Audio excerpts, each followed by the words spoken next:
Hi, I'm Wayne from Slape's Mushroom House.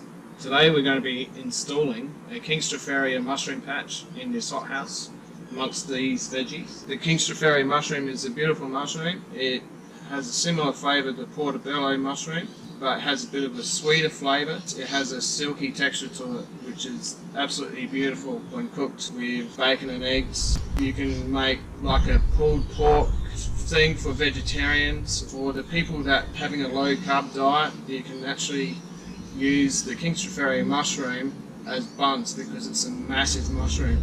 It's also known as the garden giant.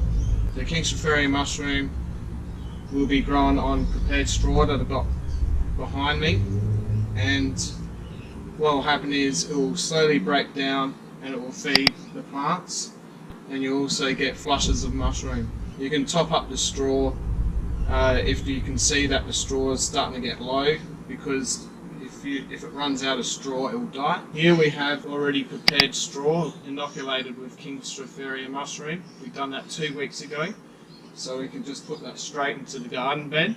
Now this prepared straw is available for local customers for delivery or pickup. I can prepare it for you and you can just put it straight into your garden. Or if you live too far away to have a local pickup or a drop off, then what we can do is we can send you King Stropharia grain spawn, and then all you have to do is heat pasteurised straw, mix the grain in with the straw and then put it into your garden. I'll show you how it's put amongst the vegetables. So this hothouse was heavily neglected for 2 months.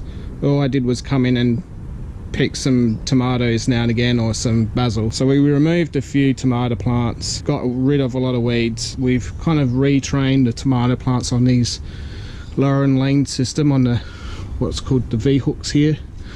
Got some Carolina Reaper chili, basil, bird's eye chili here. Back to the King Stropharia. This is the straw that was prepared 2 weeks ago, and as you can see, this growth here that you can see spreading through the straw, that's the King Stropharia mycelium that's jumped off the grain spawn and gone through the straw. Now we've heat pasteurized this straw, and what that does is it kills off all the weed seeds and knocks back a bit of the mold and other pathogens that will compete against the King Stropharia mushroom. And you don't want to put weeds into your garden beds. And if there is a bit of mold growing in there, the King Stropharia mushroom will outgrow the mold. So we're going to put it all through amongst this garden bed, no thinner than 5 centimeters so it doesn't dry out too quick. And really you don't want to go any thicker than 20 centimeters, otherwise you start suffocating the lower layer of the King Stropharia straw. They need to breathe oxygen. So let's get stuck into it.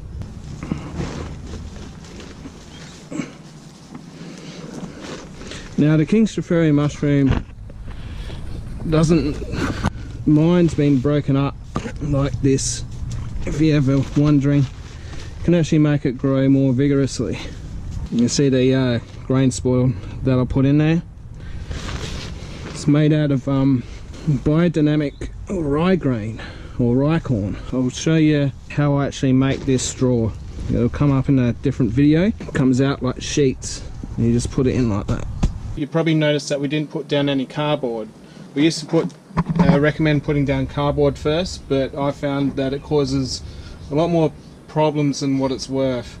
And it does quite well without it. I haven't really noticed any benefit of the cardboard at all, other than smothering weeds in a new garden bed. What happens is the cardboard makes a lovely home for snails and slugs and other insects that can damage your garden, and also it kind of stops the water from going through the mulch. Like it gets through the mulch, but then it hits the cardboard and kind of, it's like a hard pan, it kind of runs off each side if you've got a bit of a mound. So what I found is if you just remove the cardboard, put the mulch straight on top of the soil, the water can go straight through the mulch layer and into the soil straight, and yeah, there's less stuffing around as well. You can also put mulch on top of this straw after you put it all on, and the King Stropharia mushroom will be strong enough to grow up and into the media, even if it hasn't been pasteurised. One of the problems I have found using wooden mulch in the veggie patch is it attracts unwanted snails and slugs. Wood mulch tends to give you smaller mushrooms, but over a longer period of time. The King Stropharia finds the straw easier to digest and form mushrooms, but in that it goes through it quickly and you have to top it up more frequently. And the King Stropharia mushroom loves heat, and the humidity that this hothouse will provide it allow it to grow really big mushroom caps without drying out. You'll find if it's a dry environment you'll get smaller mushroom caps. So that's it. That's the King Stropharia mushroom patch installed. Now if you want to put seedlings in, you want the seedlings to be well developed. You don't want like little tiny little seedlings like that. I've found sometimes when the mushroom caps come up, they can smother like really tiny seedlings, so you probably want seedlings probably about that big at least. So that's the King Stropharia mushroom patch installed. We have overhead sprayers, so it's overhead watering in this hothouse, but you could put an irrigation system on top of the straw, not underneath the straw. Okay, we've come back to our hothouse where I've put the King Stropharia patch in, and we have King Stropharia mushrooms. Now these have taken about 3 to 4 weeks to come up in the garden bed, and it's the 3rd of June. And we've got a big one here, a little bit old, and you can see it's been eaten by all sorts of things. Looks like a possum has gotten to it, and maybe some slugs. We'll see the mushroom mycelium down in the garden here, in the soil, so it loves the soil.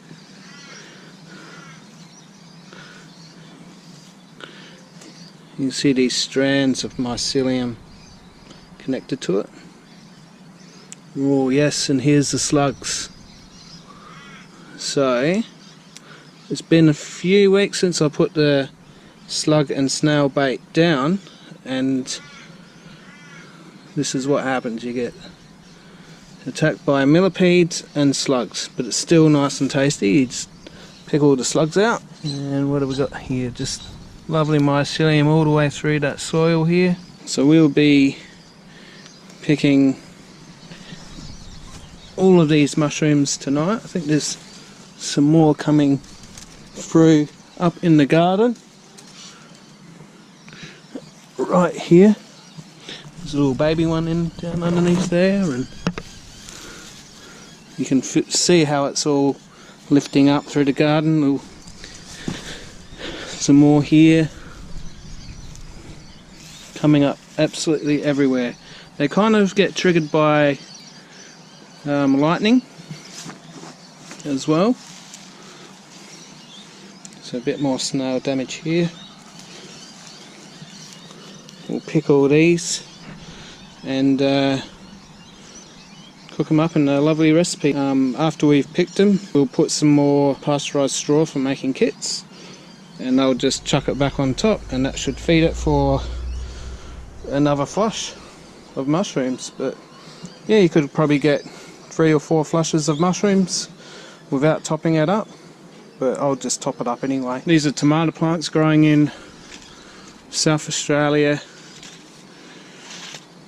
in June, start of winter.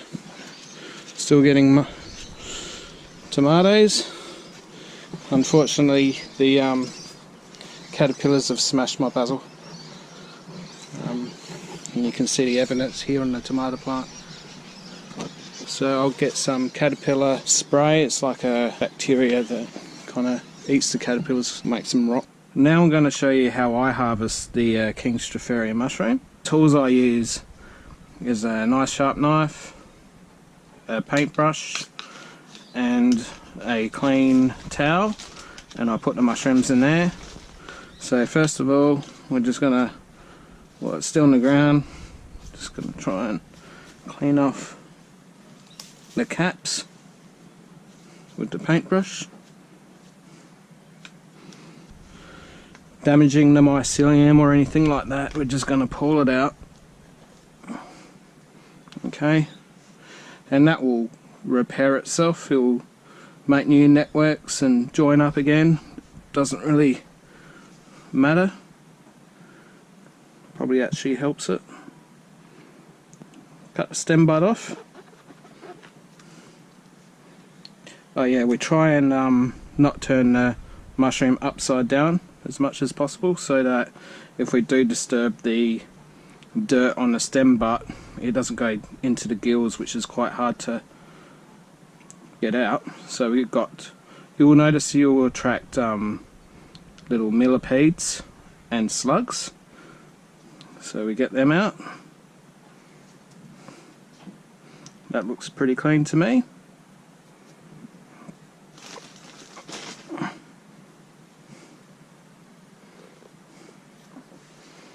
We'll use these stem butts a bit later on when we top up the bed. So I'll cut it here.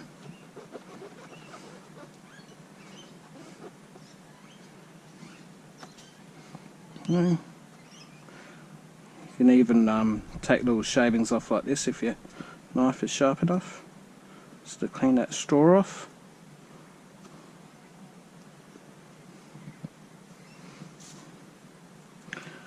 And we know it's King Stropharia because we got this crown going on the well, it's its veil. So, and then later on, when the cap opens up, it separates, and you get this annulus that looks like a or ring that looks like a crown.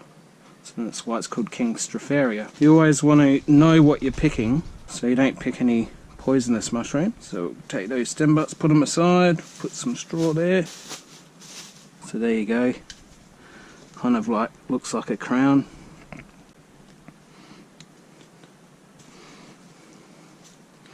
You can use the rag to wipe dirt off. Always take that ring off because a lot of the time it has dirt on it. Slice it like this if you want.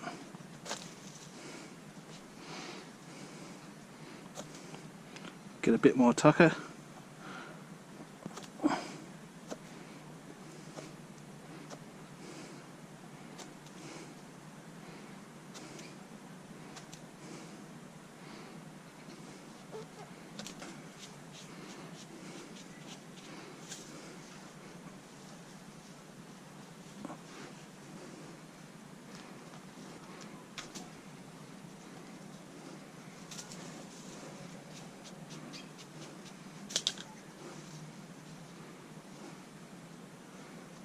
Just keep picking these and they'll cut to the next step. So now that we've harvested all of our mushrooms, we've got all the stem butts and leftover pieces of mushroom that we don't want to eat spread out over the top of the straw. We're going to put some pelletized worm castings. Now these worm castings are great, they are cold pressed, so they're still beneficial microorganisms available.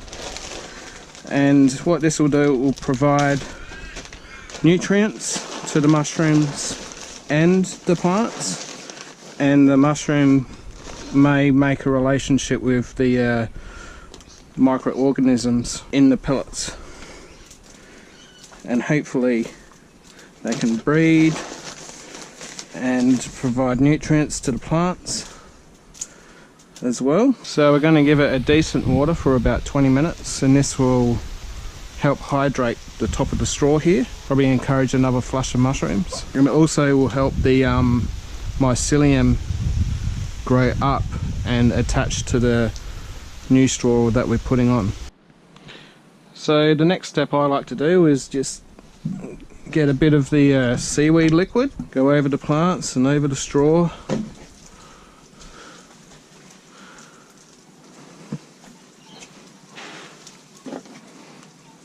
This strengthens your plants and provides nutrients, and it also has microorganisms in it too. Now you're wondering about why we are putting the bits of mushroom back on the straw. Well, the mycelium will grow out of those bits of mushroom and go into the straw. So it's kind of like a little inoculation points, even though the mycelium will grow up anyway. It's just a reassurance that we get that King Stropharia mycelium into the new straw. We'll put this pasteurised straw on it. Now you can pasteurize with cold methods using ash, hydrated lime. The ash and hydrated lime won't kill all the weed seeds, so you probably introduce weed seeds. If you ferment the straw, you kind of lose a lot of the nutrients out of the straw, but you will kind of like drown out those weed seeds, or most of them anyway. I use bedding straw, which is oaten straw. Don't use hay or pea straw.